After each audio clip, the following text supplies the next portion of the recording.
My name is Daniel Hugorio, and today we will be discussing my study on gender inequality. The involvement of women in politics, workplace, and even military branches have increased over the years. Women have taken over key and visual positions that were previously dominated by men. Although the initial movement was to secure women's voting rights and political rights for women, their involvement created other positive changes. However, women continue to have less power than men, making this one of the most important dimensions of inequality. Being the father of three gorgeous girls, it motivates me to research this topic to fully understand how their gender could potentially affect them in the future. Unfortunately, I feel that our society is not ready to accept that a woman can lead as effectively as a man can. Gender barriers place restrictions on women's ability to participate in political decision-making process. It is why it is important to examine the link between women's involvement in policy formulation process and the impact this has on policies and programs. Women involvement is necessary for a gender-aware reform that will acknowledge that the absence of women in political decision-making process has a negative impact on a country's ability to achieve well-balanced national development. It is important to empower women to achieve social change and gender equality to promote greater economic growth. The importance of this study is to acknowledge the continued existence of gender inequality, raise awareness, and to highlight the importance of women empowerment and promotion of gender equality. It is important to educate our society on the perception they have of women in the workplace. The advancement of women to leadership positions is an important social concern to help women who want to break through the obstacles of stereotyping, constraints imposed upon them, omissions from networks, and shortage of mentors and of role models. The study research questions were as follows. Does gender help or hinder women in the workplace? How do women's interactions with men shape their self-perception, self-reflection, self-esteem, and self-efficacy? How does gender shape men's expectations of women? And how do these expectations specifically determine how they interact with women? History reveals that for years, women have been treated unfairly in comparison to men. In the past, the discrimination was visible, and as years have passed, it has changed to invisible. As women try to advance into leadership positions, they have been previously dominated by men. They are faced with prejudice and stereotypes, making it a continuous struggle for these women to attain these leadership positions. Even women in senior or executive level positions face discrimination in the form of cultural expectations about the proper role of women in society. Women are often placed in a position that are chosen to set them up for failure and forcing them over the edge, a term often referred to as the glass cliff. The purpose of this research is to evaluate the current situation of women's involvement in decision formation process predominantly in political participation and leadership at executive, international, federal, state, and local levels. This is to understand the impact that political, socioeconomic, and cultural factors have on gender inequality and the representation of women. The study was also to evaluate how women interactions with men shape their self-perception, self-reflection, and self-esteem, the impact that these have on the goals they set for themselves.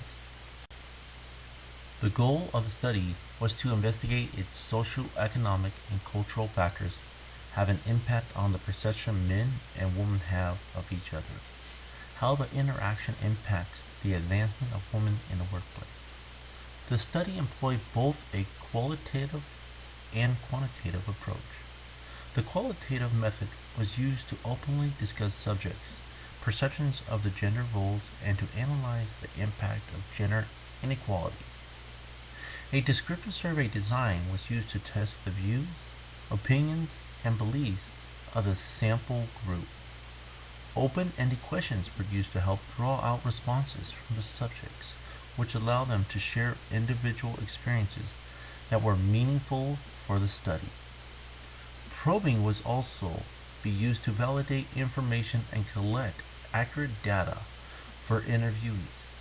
Both the Gender Development Index and Women's International Security was offered the quantifiable data that was helped assess the current gender gap. Furthermore, ordinal level data was being analyzed to determine if the level of education was impact the probability of a female to attain and hold a leadership level position. The study was conducted with a military group and participants in the study were selected randomly. The research was limited to the military organization and focused on participants in enlisted and non-commissioned officer positions. The research did not have a limit to the participant number. It was open to all who agreed to participate. However, only 8 participants agreed to provide feedback. The research was conducted with 8 participants, 4 from enlisted level positions and 4 non-commissioned officer positions. An equal number of male and female participate in the research. Further research will need to be conducted to evaluate other public and private settings. The data collected was categorized and measured based on the importance of category. The order of the categories was as follows: accountability, organizational norm, and opportunities to increase capacity. Accountability measured the organization's strategies to level gender inequality in the organization. Organizational norm measured the organization's culture to see if they support or undermine gender equality. Increased capacity measured the organization's ability to promote policies that help promote and advance both males and females into leadership positions. The data collected will categorize and measure based on the category. The order of the categories was as follows: accountability, organizational norm, and opportunities to increase capacity. Each category was given a rank based on importance, and questions will be scored based on completeness. The participants' age ranged from 22 to 43 years of age. Participants were selected on an equal number from enlisted and non-commissioned officer positions. The participation of the study was equal in number between genders. The following 2 slides list the interview questions that were presented to the participants in effort of collecting data to support the research. The interviews were made strictly confidential, therefore the name of the participants or the name of their organization will not be listed through the presentation. Number 1. Define empowerment. 2. Do you feel women are empowered and able to voice their opinion in your organization? Number 3. Does the level of education impact the probability of a female to attain and hold a leadership level position? Agree, disagree, or undecided? Number 4. What social networks, formal or informal, exist in your organization? And are they mixed genders? Number 5. How are tasks assigned in your organization? And are they different based on gender? Number 6. Are both men and women offered the same level of training to increase their leadership and development? Number 7. What challenges do women face as they try to move forward in leadership roles that have been previously dominated by males? Number 8. Do you trust a woman to lead a large military group or making sensitive decisions? Yes, no, or undecided? When asked to define empowerment, all the participants referred to empowerment as a position of authority, and some said shared power.